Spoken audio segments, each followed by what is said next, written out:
Ishabarisa wambara Archdiocese His Grace Lambert Bainamugishan we yatongoza okujanja boku okutebekanisiibwe Archdiocese of Mbara Development Association AMDA.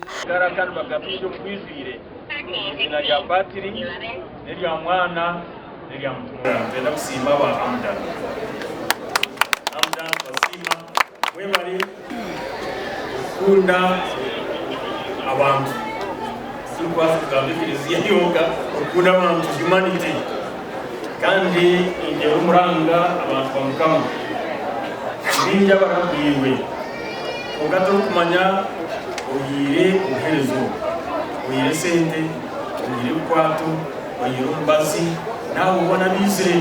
aba bajanjabwa endwara zirimo shikari, pressure, okutebera kansa y'obushaija, eyanyenenda, ey'amabere n'ezindi nyingi kandi abahebwa emibazi yabusha.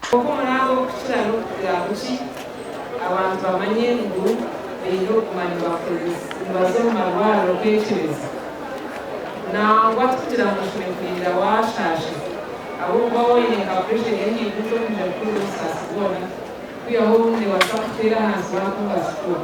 izo bakene abashabo arukure na manata all doctors laboratory anasa pharmacy manata in terms of expectation the ground is over babembeza bahikamukorogu bashaba government okongera amani hombyo kujanja abanya-Uganda bagumizengu hariyo benji abatsigarayo kandi abarukwetenga obujanjabi wareba lines ukara lines izatandikira St. Aloysius zatandikira wa Radio Maria zikiza zijya mutanga church zishoma herenzi mpako omere hiro ubwe abandi bashiriyo nibija nishikore ko busasi oburyo mbantu bitu baburijokwe konka batuyene babugenderaho twatandika shayi 12 zakasheshe konkana hati line kandi nsabinga buryomwe line zimigire mwe nanyenda kushaba ko mwebembe tukaboneka shija mvuzi ngwe kintu cyereka kino rugendo umutereza obuhereza bwe by'amakara konkana marwaro gitu nanga hona itukutungira obuhereza hakashasha kare harwara kugira ngo mukushasha kwaho amarwaro gitu migakizo bushasi abarwira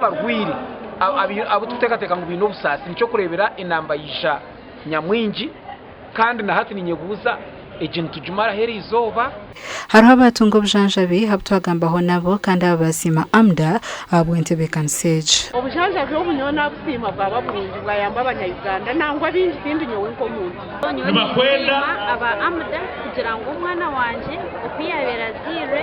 bakamushemeza oze umurapa ibakuchebera okujanjabira busha abantu nemwe ha programmes AMDA hetwireho umwaka ogu obwo barukwetebekanisiza omukoro rwogoma ogwo ruzinduko orahendere no kushabiza obyanyencha kare okujanjaba oku kajire TV West hamwe na Radio West.